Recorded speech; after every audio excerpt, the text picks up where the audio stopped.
ভালো লাগার জায়গা মদিনা। জোরে হবে না সুবহানাল্লাহ। ভালোবাসার জায়গা মদিনা, ভালোবাসার জায়গা মদিনা। এত সুন্দর জায়গা কোথাও দেখি না, এত সুন্দর জায়গা কোথাও পাবে না। সাজিয়েছেন মহান রব্বানা, ভালোবাসার জায়গা মদিনা, ভালো লাগার জায়গা মদিনা, ভালোবাসার জায়গা মদিনা। মদিনা শরীফে নূরের খাজানা, মদিনা শরীফে নূরের খাজানা। আশিক ছাড়া অন্য বোঝে না, ভালোবাসার জায়গা মদিনা, ভালো লাগার জায়গা মদিনা, ভালোবাসার জায়গা মদিনা। একদিন কবর যাবে কেউ তো যাবে না, একদিন কবর যাবে কেউ তো যাবে না। যাবে আমার শাহে মদিনা, ভালোবাসার জায়গা মদিনা। যাবে আমার শাহে মদিনা, ভালোবাসার জায়গা মদিনা, ভালোবাসার জায়গা মদিনা, ভালো লাগার জায়গা মদিনা। এত সুন্দর জায়গা কোথাও পাবে না, এত সুন্দর জায়গা কোথাও দেখি না। সাজিয়েছেন দয়াল রব্বানা, ভালোবাসার জায়গা মদিনা। আল্লাহুম্মা সাল্লি আলা মুহাম্মদ, जहां मुस्तफा है वही घर बनाने को दिल चाहता है। बोलून ना सुभान अल्लाह। उस शहरे मोहब्बत जहां मुस्तफा है वही घर बनाने को दिल चाहता है। वो सोने से कंकर,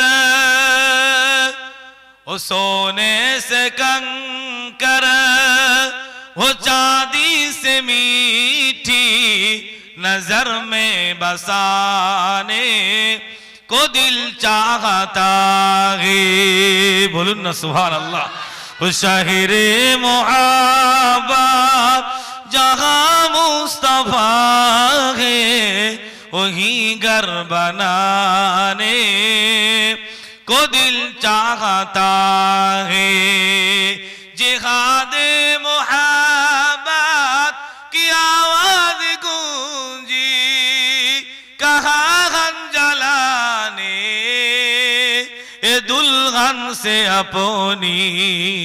जिहादे मोहब्बत की आवाज गूंजी कहाँ हम जलाने ए दुल्हन से अपनी। इजाजत अगर दो, इजाजत अगर दो तो जामे शहादत लबू से लगाने को दिल चाहता है। वो शहरे मोहब्बत जहां मुस्तफा है वही घर बनाने को दिल चाहता है। अल्लाह जानिए जे ও আমার সাহাবায়ে কেরামেরা, বাবা শুনে রেখে দাও, যদি কিনা আমাকে ভালোবাসার মতো ভালোবাসতে পারো, মহাব্বত করতে পারো, প্রেম করার মতো প্রেম করতে পারো, আমার সাহাবারা আমি রাসূলুল্লাহ জানিয়ে দিলাম হাসরের মাঠে কাল কিয়ামতের দিনে ময়দানে মাশরে আমি রাসূলুল্লাহ আমাকে খুঁজতে হবে না, আমাকে খুঁজে খুঁজে বেড়াতে হবে না। কিয়ামতের দিনে আমি রাসূলুল্লাহ সেদিনে তোমাদেরকে খুঁজে নেব। আরো জোরে বলুন সুবহান। ও আমার যুবক ভাইরা, আল্লাহ নবীর ভালোবাসা এসেছেন, কার ভালোবাসা এসেছেন, কার মহাব্বতে এসেছেন, কোন নবীকে ভালোবাসেন, কোন নবীকে মহাব্বত করেন, কোন নবীকে প্রেম করেন, মনে রেখে দেবেন। আপনি যদি নবীকে মহাব্বত করার মতো মহাব্বত করতে পারেন, ভালোবাসার মতো ভালোবাসতে পারেন, মনে রেখে দেবেন আপনি বিছানায় শুয়ে থাকবেন, মদিনার নবী রূহানি হালাতে আপনার সঙ্গে দিদার হয়ে যাবে। আরো জোরে বলুন সুবহান। ভালোবাসার মতো ভালোবেসেছিলেন হিন্দুস্তানের বাদশাহ খাজা বাবা গরিবে নওয়াজ মঈনুদ্দিন চিশতি রহমাতুল্লাহ আলাইহি। ভালোবাসার মতো ভালোবেসেছিলেন ও আমার ভাইজানেরা, কলকাতা মানিকতলায় শুয়ে আছেন সুফি ফাতে আলী ঐসি রহমাতুল্লাহ আলাইহি। ভালোবাসার মতো ভালোবেসেছিলেন ফুরফুরা শরীফের মুজাদ্দিদুল জামান কুতুবুল আলাম আমির শরিয়াত আবু বকর সিদ্দিক রহমাতুল্লাহ আলাইহি। ভালোবাসার মতো ভালোবেসেছিলেন বসিরহাটের জমিনে শুয়ে আছেন আল্লামা রুহুল আমিন স্যার রহমাতুল্লাহ আলাইহি।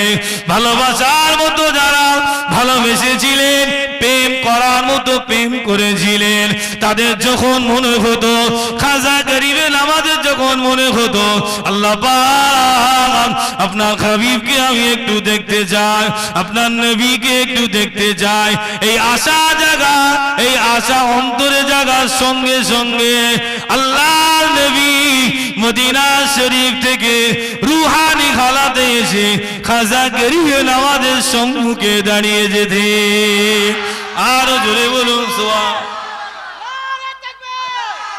আল্লাহ আল্লাহ।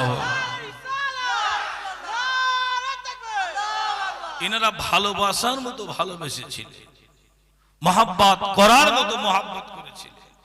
আজকে এত গজব হচ্ছে দেখলেন না, পাথর পড়ছে নাকি গো, শিল হচ্ছে, ভূমিকম্প হয়েছিল আপনাদের এখানে? হ্যাঁ ভূমিকম্প, কথা বললেন কেন হচ্ছে? ও জওয়ানেরা, যুবকেরা, আল্লাহ নবী সাহাবায়ে কেরামদেরকে বলেছিলেন ও আমার সাহাবীরা, আমি আল্লাহ নবী জানিয়ে দিলাম যখন কিনা আখেরি জামানার মানুষেরা যখন 15টি পাপের কাজে লিপ্ত হবে, ও আমার সাহাবীরা আমি আল্লাহ নবী জানিয়ে দিলাম ওই সময় ওই জামানায় আল্লাহ পাকের আসমান থেকে গজব নাজিল হবে। ও আমার ভাইজানেরা, আল্লাহ নবী প্রথম নম্বরে জানিয়েছিলেন ও আমার সাহাবারা আমি রাসূলুল্লাহ জানিয়ে দিলাম যখন কিনা অযোগ্য ব্যক্তিরা যখন যোগ্যতার আসনে বসে নেতৃত্ব দেবে, ও আমার সাহাবীরা আমি আল্লাহ রাসূল জানিয়ে দিলাম ওই সময় ওই জামানায় আল্লাহ পাকের আসমান থেকে গজব শুরু হয়ে যাবে। ও আমার ভাইজানেরা, দ্বিতীয় নম্বরে আল্লাহ নবী জানিয়ে দিয়েছিলেন ও আমার সাহাবারা আমি রাসূলুল্লাহ জানিয়ে দিলাম যখন কিনা মসজিদের ভিতরে আল্লাহর ঘর মসজিদ, এই মসজিদের ভিতরে যখন দুনিয়াবি কথাবার্তা আলোচনা শুরু হয়ে যাবে, মসজিদের ভিতরে দুনিয়ার কথা আলোচনা করবে, ও আমার সাহাবায়ে কেরামেরা আমি রাসূলুল্লাহ জানিয়ে দিলাম ওই জামানায় আল্লাহ পাকের আসমান থেকে গজব শুরু হয়ে যাবে। ও জওয়ানেরা, যুবকেরা, নবী আমার তৃতীয় নম্বরে জানিয়ে দিয়েছিলেন ও আমার সাহাবীরা আমি রাসূলুল্লাহ জানিয়ে দিলাম ওই জামানার মানুষেরা যখন কিনা যাকাত দেওয়াকে নিজের কাছে জুলুম আর অত্যাচার বলে মনে করবে, বোঝা বলে মনে করবে, ও আমার সাহাবা সাহাবায়ে কেরামেরা আমি রাসূলুল্লাহ জানিয়ে দিলাম ওই জামানায় ওই সময় আল্লাহ পাকের আসমান থেকে গজব নাজিল হয়ে যাবে।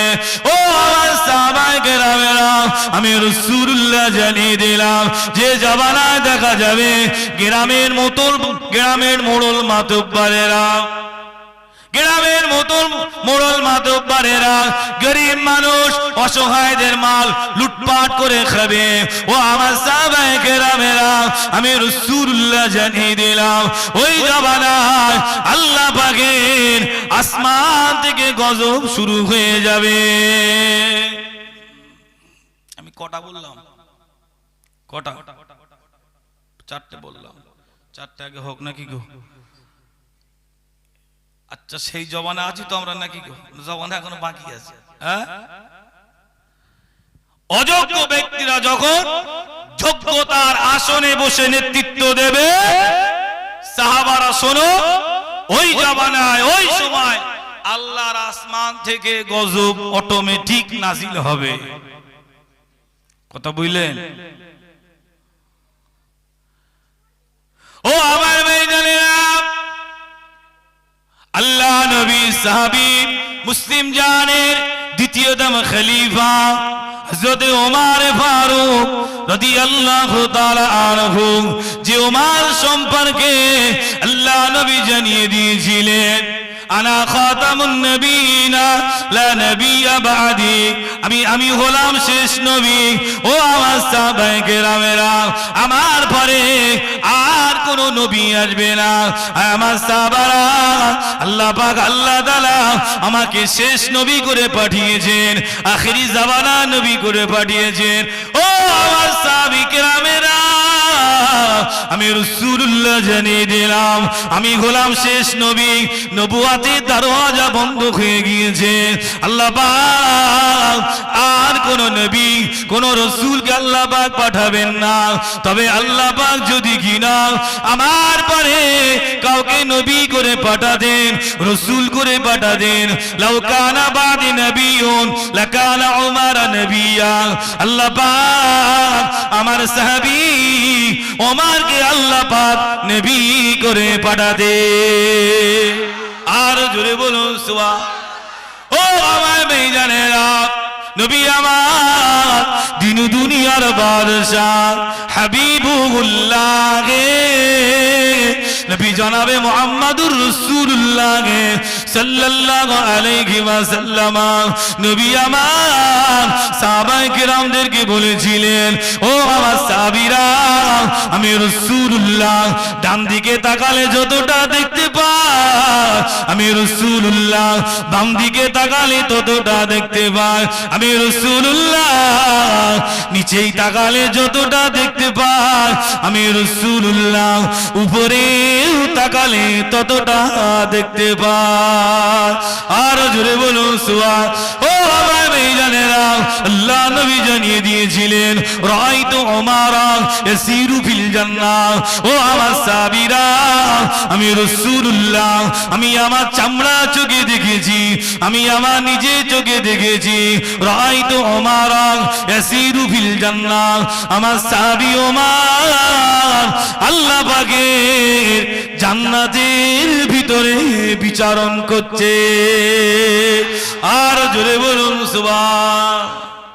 আল্লাহ রাসূল বলেন আমি আমার চামড়ার চোখে দেখেছি রাআইতু উমারা ইয়াসিরু ফিল জান্নাহ, আমার সাহাবী ওমর আল্লাহর জান্নাতের ভিতরে বিচারণ করছে। বলুন না জোরে সুবহান। ও আমার ভাইজানেরা, নবী আমার দিন দুনিয়ার বাদশাহ হাবিবুল্লাহ নবী জানাবে মুহাম্মদুর রাসূলুল্লাহ সাল্লাল্লাহু আলাইহি ওয়াসাল্লাম নবী আমার মদিনা মসজিদে নববী শরীফে আল্লাহ নবী নামাজ আদায় করে আমাদের আম্মা জান হযরত আয়েশা সিদ্দিকা রাদিয়াল্লাহু তাআলা হুজরা শরীফে আসলেন। আম্মা জান আয়েশা সিদ্দিকা রাদিয়াল্লাহু তাআলা আনহা বসা ছিলেন। নবী আমার আম্মা জান আয়েশা সিদ্দিকা রাদিয়াল্লাহু তাআলা উরুতে মাথা দিয়ে আল্লাহ নবী বিশ্রাম করছেন, আল্লাহ নবী আরাম করছেন। আমাদের ছোট আম্মা জান হযরত আয়েশা সিদ্দিকা রাদিয়াল্লাহু তাআলা আল্লাহ পাকের আসমানের দিকে তাকিয়ে, আল্লাহ পাকের আসমানের দিকে তাকিয়ে বলেছিলেন, ইয়া রাসূলুল্লাহ, ইয়া হাবিবাল্লাহ, আসমানে যত তারকারাজি দেখা যায়, এতটা তারকারাজি সম পরিমাণ নেকি, এতটা তারকারাজি পরিমাণ সওয়াব আল্লাহ পাক পৃথিবীতে কাউকে দান করেছেন নাকি? ও আমার ভাইজানেরা, নবী আমার আম্মা জান আয়েশা সিদ্দিকা রাদিয়াল্লাহু তাআলা আগে বলেছিলেন, ও আমার বিবি আয়েশা, আসমানে যত তারকারাজি দেখা যায়, আল্লাহ পাক যদি তাম পৃথিবীতে কাউকে দান করে থাকেন, আল্লাহ পাক আমার সাহাবী ওমরকে আল্লাহ পাক দান করেছে। আর জোরে বলুন সুবহান। মা আয়েশার ঘর থেকে, দিন দুনিয়ার বাদশার ঘর থেকে, দু জাহানের বাদশার ঘর থেকে আসমানের তারকারাজি দেখা যাচ্ছে। আহা, কি ঘর ছিল! আমাদের ঘর থেকে দেখা দেয় বা আম্মা জান আসো, ইয়া রাসূলুল্লাহ, আপনার ঘর থেকে আসমানে যে তারকারাজি দেখা যায়, এই তামাম তারকারাজি পরিমাণ সওয়াব নেকি আল্লাহ পৃথিবীতে দুনিয়াতে কাউকে দান করেছেন? আল্লাহ রাসূল, হ্যাঁ আয়েশা, যদি আল্লাহ পাক কাউকে দিয়ে থাকে আমার সাহাবী ওমর কি দিয়েছেন, বলুন না রাসূল। আচ্ছা, নেকি কম না বেশি? আমাদের সামান্য কিছু হলি নেকি হলে কি নেকির গরম, সে গরম কথা বলা যাবে না। ওমর হুজুরের নেকি, আহা! আচ্ছা, ওমর হুজুরের যে কথা বললাম, ইনার মর্যাদা, সম্মান, ইজ্জত বেশি না কম? আরে আল্লাহ রসুল, আল্লাহর হাবিব পাক জবানে বলেছেন, যদি আমার পরে কাউকে নবী করে পাঠাতে, স্বয়ং আল্লাহ রসুল বলেছেন ওমর কি পাঠাতেন, বলুন না জোরে। পাঠাতেন না, যদি পাঠাতেন নাকি গো? তাহলে ওমর হুজুরের মর্যাদা কম না বেশি? বেশি। ও আমার ভাইজানেরা, ও জওয়ানেরা, যুবকেরা, আল্লাহ নবী দিন দুনিয়ার বাদশাহ হাবিবুল্লাহ নবী জানাবে মুহাম্মদুর রাসূলুল্লাহ সাল্লাল্লাহু আলাইহি ওয়াসাল্লাম, আল্লাহ নবী মদিনার রাষ্ট্রপতি ছিলেন, আল্লাহ নবী तमाम পৃথিবীর রাষ্ট্রপতি ছিলেন, আল্লাহ নবী तमाम পৃথিবী চালিয়েছেন। ও আমার ভাইজানেরা, আল্লাহ নবীকে আল্লাহ পাক শুধু দুনিয়ার বাদশা করে পাঠাননি, আল্লাহ পাক আমাদের নবীকে দু জাহানের বাদশা করে পাঠিয়েছিলেন। আর জোরে বলুন সুবহানাল্লাহ, নারে তাকবীর। ও জওয়ানেরা, যুবকেরা, আল্লাহ নবী দুনিয়া থেকে পর্দা নিলেন, আল্লাহ নবীর পদে মদিনার রাষ্ট্রপতি হলেন, মদিনার খলিফা হলেন। আল্লাহ নবীর কলিজা জিরা সাহাবী হযরত আবু বকর সিদ্দিক রাদিয়াল্লাহু তাআলা কয়েক বছর মদিনার রাষ্ট্রপতি ছিলেন, খেলাফতি করলেন। আবু বকর হুজুরের ইন্তেকালের পরে মদিনার রাষ্ট্রপতি কে হবে? আল্লাহ রসুল চলে গেলেন, আবু বকর হুজুর কয়েক বছর মদিনায় খেলাফতি করলেন, মদিনার রাষ্ট্রপতি ছিলেন। আবু বকর হুজুর চলে গেলেন, কে মদিনার রাষ্ট্রপতি হবে, কে খলিফা হবে? সাহাবায়ে কেরামরা সব এক জায়গায় হলো, মিটিং করলো, দেখো আমাদের ভিতরে আবু বকর হুজুর আর নেই, আমরা দুঃখিত, মর্মাহত, কিন্তু এই মুহূর্তে সেই গদিতে তো একজন বসা লাগবে নাকি গো? সেই চেয়ারে একজন বসা লাগবে। তো আমাদের দৃষ্টিতে বর্তমানে ওই গদিতে বসার যোগ্য ফারুক আজম, বলুন না জোরে সুবহানাল্লাহ। হুজুরের কাছে সব দলবদ্ধভাবে, আপনার মদিনার নবী সাহাবায়ে কেরামেরা, মদিনাবাসীরা সব আসলেন, হুজুর আপনাকে মদিনার রাষ্ট্রপতি হতে হবে, মদিনার খলিফা হতে হবে, ওই গদিটা আপনাকেই বসতে হবে। ও আমার ভাইজানেরা, ও হাওড়া জেলার জওয়ানেরা, যুবকেরা, ও আমার মা বোনেরা, শুনে রেখে দেন, এত বড় মাপের মানুষ সেদিনে কি জবাব দিয়েছিলে, সেদিনে কি উত্তর দিয়েছিলে? ও আমার সঙ্গী সাথীরা, ও আল্লাহ নবী সাহাবী কেরামেরা, মদিনার রাষ্ট্রপতি হওয়ার যোগ্যতা, মদিনার খলিফা হওয়ার যোগ্যতা আমি ওমর আমার ভিতরে নাই। নিজেকে দুর্বল করে দিয়ে বললেন মদিনার রাষ্ট্রপতি হওয়ার যোগ্যতা, মদিনার খলিফা হওয়ার যোগ্যতা আমি ওমর আমার ভিতরে নেই। ওনার ভিতরে ছিল না? ওই গদি পাওয়ার জন্য, ওই চেয়ারে বসার জন্য আজকে মুসলমানের ভিতরে মারামারি গুতোগুতি হচ্ছে না, হয় না? আর হুজুর বলছেন, ও নবী সাহাবীরা, নবী সাহাবায়ে কেরামেরা, সঙ্গী সাথীরা, ওই চেয়ারে বসার যোগ্য আমি ওমর আমার নয়। আল্লাহ রাসূল বলে আমার পরে যদি নবী হবে না, পাঠাবে না, যদি পাঠাতেন ওমরকে পাঠাতেন। সে ওমর বলছে আমার, ভালো করে খেয়াল করবেন, অজ বোঝার জিনিস, অজ মানার জিনিস। কথা বুঝলেন? এসেছেন দুটো কথা ঘরে নিয়ে যা, আমার সেই যোগ্যতা আমার নয়। একটা অন্ধ ব্যক্তির হাতে যদি গাড়ির স্টিয়ারিং নাকি গো যদি তুলে দেবো হয়, গাড়ি খানায় যাবে না খালে যাবে না সোজা যাবে? অন্ধ ব্যক্তির হাতে যদি গাড়ির স্টিয়ারিং তুলে দেওয়া যায়, গাড়ি সোজা যাবে না খানায় যাবে? খালে যাবে। উনি কি অন্ধ ছিলেন? না, উনি তো শুনবেন না, মদিনার রাষ্ট্রপতি চেয়ারে বসবেন না, সাহাবায়ে কেরামরা, সাহাবা রাসূলের সঙ্গী সাথীরা ওনাকে ছাড়বেন না যে হুজুর আপনাকেই বসতে হবে। ওনাকে বসিয়ে দিলেন। আপনি খেয়াল করেন, তামাম পৃথিবী জুড়ে মূর্খতার রাজত্ব চলছে নাকি গো? কিন্তু হুজুর বলছেন আমি যোগ্য নয়, তারপরে ওনাকে বসিয়ে দিলেন। তারই তো গাড়ি আবার ঠিক চালাতে হবে নাকি গো? বসিয়ে দিয়েছে মানে কিতাবের ভিতরে এসেছে। ও আমার বেজানেরা, আল্লাহ নবী সাহাবী হযরত ওমর ফারুক রাদিয়াল্লাহু তাআলা আনহু মদিনার রাষ্ট্রপতি হলেন, মদিনার খলিফা হলেন।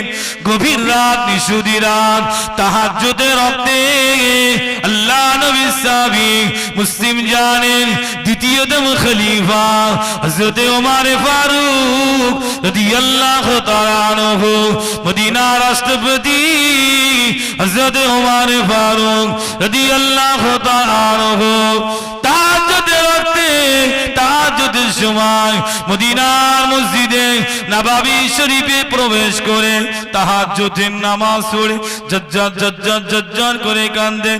বাচ্চা মানুষের মতো কাঁদতেছেন। হুজুরের চোখ দিয়ে দাদ্দার করে পানি গড়িয়ে যায়। ও আমার ভাইজানেরা, মদিনার রাষ্ট্রপতির কান্নার আওয়াজে, মদিনার খলিফার কান্নার আওয়াজে মদিনার সাহাবায়ে কেরামেরা,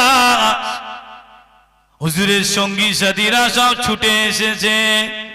মদিনার মসজিদে নববী শরীফে প্রবেশ করে মদিনার রাষ্ট্রপতি হযরত ওমর ফারুক রাদিয়াল্লাহু তাআলাকে বলেছিলেন, ও মদিনার রাষ্ট্রপতি, ও মদিনার খলিফা, আপনি একজন মদিনার রাষ্ট্রপতি, আপনি একজন মদিনার খলিফা।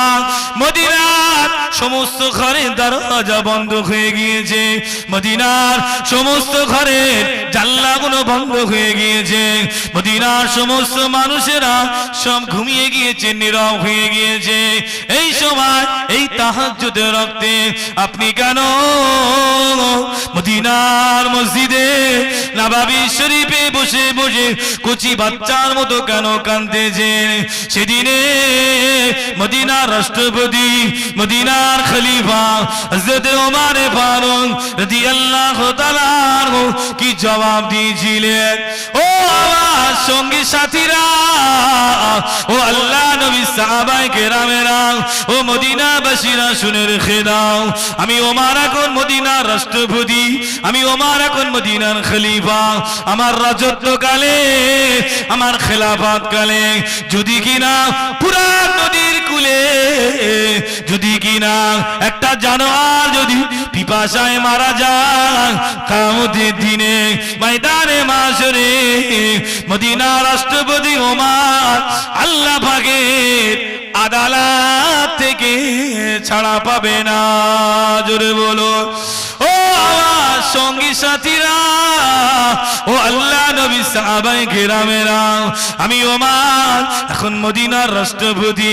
আমার রাজত্বকালে, আমার খেলাফত কালে যদি মদিনার কোন মানুষ না খেয়ে মারা যায়, মদিনার কোন মানুষ যদি অভাবে মারা যায়, কিয়ামতের দিন ময়দানে মাশরে মদিনার রাষ্ট্রপতি ওমর আল্লাহ পাকের আদালত থেকে ছাড়া পাবে না।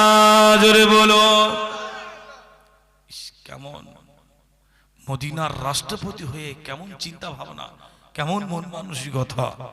আমি কাঁদতেছি কারণ জানো, আমার রাজত্বকালে, আমার খেলাফত কালে যদি ফুরাত নদীর কূলে একটা চতুষ্পার জানোয়ার যদি না খেয়ে মারা যায়, মদিনার কোন মানুষ যদি না খেয়ে মারা যায়, কিয়ামতের দিন ময়দানে মাশরে মদিনার রাষ্ট্রপতি ওমর সেদিনে ছাড়া পাবে না। কথা বুঝলে? কেমন বিচার দেখে। ও আমার ভাইজানেরা, আল্লাহ নবী সাহাবী হযরত ওমর ফারুক রাদিয়াল্লাহু তাআলা আনহু গভীর রাত নিশুদিরা তাহাজ্জুদের ওয়াক্তে মদিনার অলিতে গলিতে ঘুরে ঘুরে বেড়াচ্ছেন। মদিনার কোন মানুষটা কি হালাতে আছে, মদিনার কোন মানুষটা কি অবস্থায় আছে।